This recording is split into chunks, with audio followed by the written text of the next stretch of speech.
Welcome back to Raw American History, where we dig into the parts of America's past that your textbooks skip. The stories that were too violent, too strange, or too uncomfortable to make into the classroom. Today, we're heading back to the final year of the American Revolution, to a quiet port town that burned to the ground, and to the man who lit the match. Most people know the name Benedict Arnold. He's the universal symbol of betrayal, the man who turned on George Washington and sold out the cause of American independence. But what most people don't know is that Arnold didn't just betray the revolution on paper. He came back, leading British troops, and attacked his own hometown. This is the story of the burning of New London, one of the last and bloodiest moments of the war, when a man's hatred consumed an entire city. New London, Connecticut, 1781. By this point, the revolution had dragged on for 6 long years. The colonies were tired, broke, and divided. But New London had become a symbol of defiance. It was a small city built on trade, full of wharves, shipyards, and storehouses stacked with rum, rope, and gunpowder. During the war, it turned into a haven for privateers, American ships licensed by Congress to raid British merchant vessels. They were basically legal pirates, and they made the city rich. Every time a British ship went down, some of that loot ended up in New London. And that made it a problem. To the British, New London was a nest of thieves and rebels, and to Benedict Arnold, it was personal. Arnold had been born in Norwich, just a few miles upriver, and he'd started the war as a hero, leading daring attacks in Canada, nearly dying for the cause at Saratoga. But he felt unappreciated, underpaid, and constantly insulted by Congress. By 1780, he'd had enough. He switched sides, plotting to hand over the American fort at West Point to the British in exchange for money and a commission in their army. The plan failed. His contact, Major John Andre, was captured and executed, but Arnold escaped to British lines, and he became one of them. So, when the British needed a man to strike a painful blow against New England, Arnold volunteered. He knew the area, he knew the defenses, and he knew how to hurt them most. But deep down, there was something else. Revenge.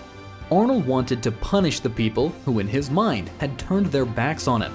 So on September 6, 1781, 2 British fleets appeared at the mouth of the Thames River, about 1,700 soldiers, including loyalists and regulars. Arnold divided them into 2 groups. One would land on the New London side to burn the town and destroy the ships.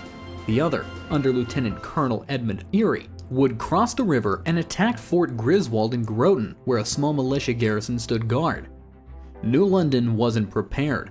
There were no Continental soldiers stationed there, just local militia and townspeople. So when the Redcoats marched in, the resistance was light. A few shots, a few barricades, but nothing that could stop an army. The British began torching the wharves and warehouses first. Then the flames spread. Barrels of pitch, oil, and rum exploded, turning the harbor into an inferno. Witnesses later said that the smoke was so thick it blotted out the sun. Whole rows of wooden houses went up like kindling, and by evening, the entire waterfront was gone. Over 140 buildings burned: homes, churches, stores, even the courthouse. Arnold later claimed that he only meant to destroy military supplies, not the town itself. But locals never believed that. They said his soldiers laughed as the flames spread, breaking open barrels of rum and setting fire to anything that would burn. It was destruction for the sake of destruction. And across the river, things were even worse. At Fort Griswold, about 150 Connecticut militia under Colonel William Ledyard refused to surrender. Most of them were farmers, sailors, and shopkeepers, men defending their own ground. Ledyard knew they couldn't win, but he also knew what would happen if they gave up too soon. He told his men, "We'll defend the fort to the last extremity." The British stormed the hill under heavy musket and cannon fire. It took them 3 separate assaults to reach the walls, and each time they were driven back with heavy losses. Finally, they managed to breach the gate. Ledyard ordered his men to stop firing. The fort was simply overrun. When a British officer demanded his sword, Ledyard handed it over, saying, "I give you my sword." The officer took it and drove it straight through his chest. After that, the massacre began. British troops went from man to man, stabbing and shooting defenders who had already surrendered. Bodies piled up near the gate. Some men crawled away, pretending to be dead just to survive.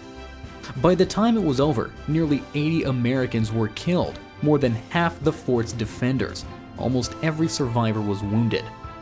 When word of the slaughter reached New London, the panic was overwhelming.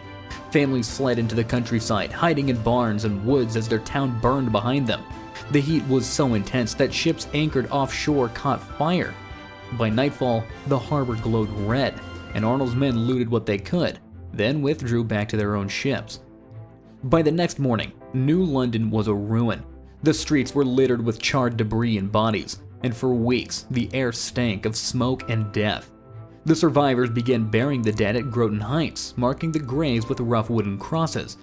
The British called the operation a success. They destroyed American supplies and crippled a major port. But to everyone else, it was murder. Even in London, British officers privately called it excessive, and Benedict Arnold's reputation, already destroyed, was finished forever. After the war ended a few months later, Arnold fled to England. He tried to build a new life for himself, but even there, people crossed the street just to avoid him. British officers refused to serve under him, and American loyalists despised him for switching sides too late to matter. He died in 1801, poor, forgotten, and still despised on both sides of the Atlantic. But in New London, his name never faded. For decades, people refused to speak it out loud. Some called him the traitor, others just him. In the 1800s, locals built monuments to the men who died at Groton Heights. The Groton Monument, a massive stone obelisk, still stands today, taller than the one at Bunker Hill, to honor the men that Arnold betrayed. But what makes this story hit even harder is what it says about war. The Revolution wasn't just a clean fight for freedom. It was a messy, bitter, and deeply personal feud. Families split apart, neighbors turned into enemies, and in the end, a man who once fought for liberty came back to destroy it in the place that he once called home. The burning of New London wasn't a military necessity. It was an act of vengeance. It showed what happens when loyalty breaks, when ego takes over, and when someone decides that if they can't have victory, nobody can. So when you hear the name Benedict Arnold, don't just think traitor.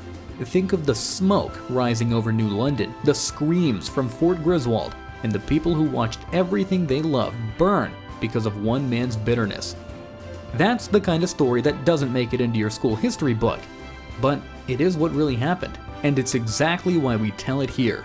So thank you for watching Raw American History. If you want more stories just like this one, the ones buried under centuries of myth and silence, make sure to like, subscribe, and check out the next episode. We'll keep uncovering the real, the violent, and the raw history of America, one forgotten story at a time.